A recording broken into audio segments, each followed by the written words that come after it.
Hello दोस्तों, कैसे हो आप सभी। I hope you all are good.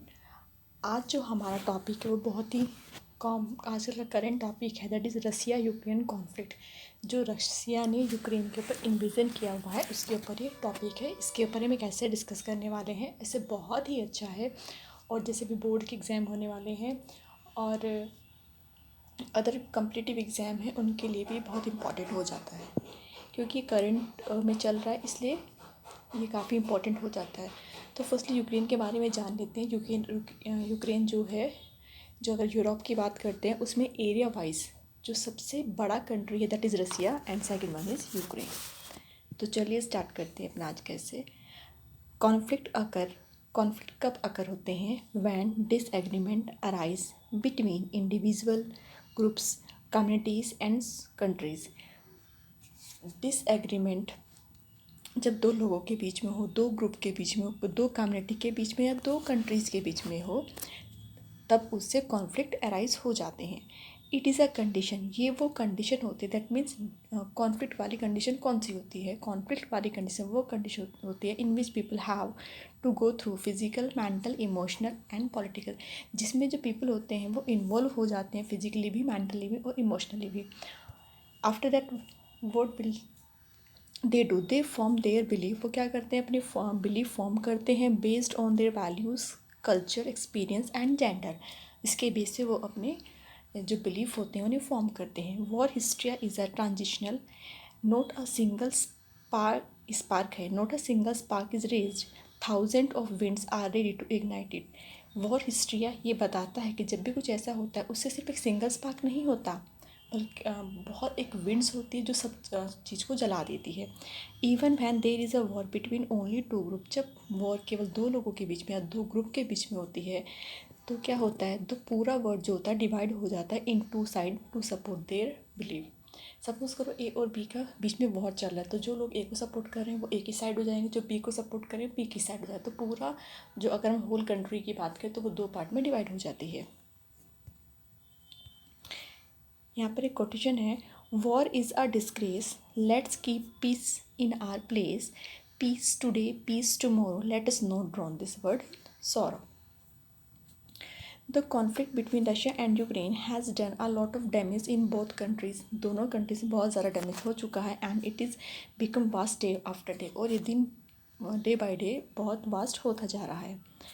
This dispute has now increase the risk of war between super powers. जो dispute हुआ था अब इसमें रिस्क बढ़ गया है किस चीज़ का? कि कहीं जो सुपर पावर्स हैं उनके बीच में वॉर ना बन जाए, वॉर क्रिएट ना हो जाए। अब ये कब स्टार्ट हुआ था? 2014 में स्टार्ट हुआ था, involving Russia and pro Russia forces on one side and Ukraine on the other side. जो ये स्टार्ट हुआ था, व्हाट वाज द कॉन्फ्लिक्ट? इसके कॉन्फ्लिक्ट क्या थे? Ever since Ukraine split from the Soviet Union, both Russia and the West have viewed for greater influence in the country in order to keep the balance of power in the region in their favor। Her country expand करने की कोशिश करती है अपनी area wise, ताकि जो उसकी power बढ़ सके और उसका ट्रेड बढ़ सके।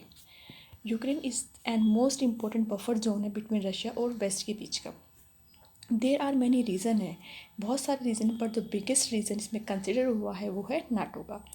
नाटो में क्या हुआ था? इट वॉज स्टार्टेड इन 1999 में नाटो स्टार्ट हुआ था। उस टाइम इसमें 12 मेंबर्स है, बट अब वो इंक्रीज़ होते होते उसमें 30 मेंबर हो चुके हैं। यूके भी उसे ज्वाइन करना चाहता है, UK also wants to join it, but Russia doesn't like it. But Russia को ये पसंद नहीं है कि यूके उसे ज्वाइन करे। रशिया बिलीव करता है इफ़ यूक्रेन ज्वाइन नाटो, अगर यूक्रेन जो है नाटो को ज्वाइन कर लेता है, its troop will camp on Russia Ukraine border. तो उसकी जो ट्रूप्स है, ट्रूप्स का मतलब जो सेना की टुकड़ियाँ होती हैं वो रशिया यूक्रेन बॉर्डर पर आ जाएंगी। The Russia invasion put pressure on India to choose between the western alliance and Russia.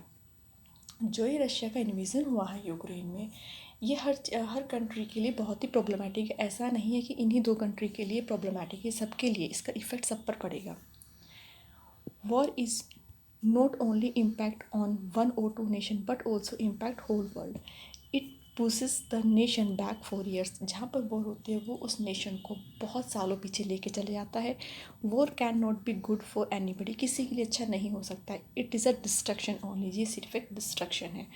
What ever the reason behind a war, किसी भी वॉर के पीछे रीज़न चाहे कुछ भी हो, but the result is always, result क्या होता है उसका, thousands of people die, money lost, destroy equipment एक्सट्रैक्टा, मतलब हर जगह तबाही तबाही इसका रीज़न होता है और रिजल्ट होता है।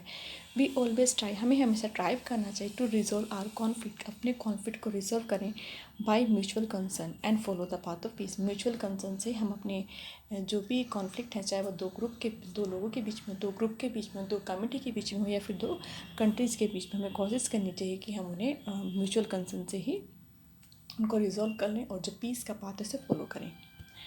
अब बहुत ही सुंदर कोटेशन से एंड हुआ है, war is expensive, peace is priceless, war is destruction, peace is construction, use word not weapons, words use करें वेपन्स नहीं, always try not to war happens, हमेशा ट्राई करें कि वॉर ना हो।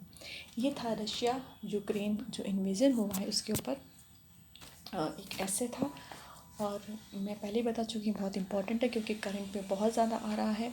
And the other one is, अगर आप मेरे यूट्यूब चैनल पर पहली बार हैं तो प्लीज़ सब्सक्राइब ज़रूर कर दीजिएगा, लाइक कीजिएगा, शेयर कीजिएगा, और फिर हम मिलेंगे एक नए टॉपिक के साथ। Thank you. और वन मोर थिंग, अगर मैंने इसके डिस्क्रिप्शन बॉक्स में एक टेलीग्राम चैनल का लिंक दिया हुआ है, अगर आपको इसका पीडीएफ चाहिए या फिर कोई भी स्टडी मटेरियल चाहिए रिलेटेड टू बैंकिंग एग्ज़ाम और एनी अदर गवर्नमेंट एग्जाम, तो आप उस पर ज्वाइन करके वहाँ से पीडीएफ डाउनलोड कर सकते हैं।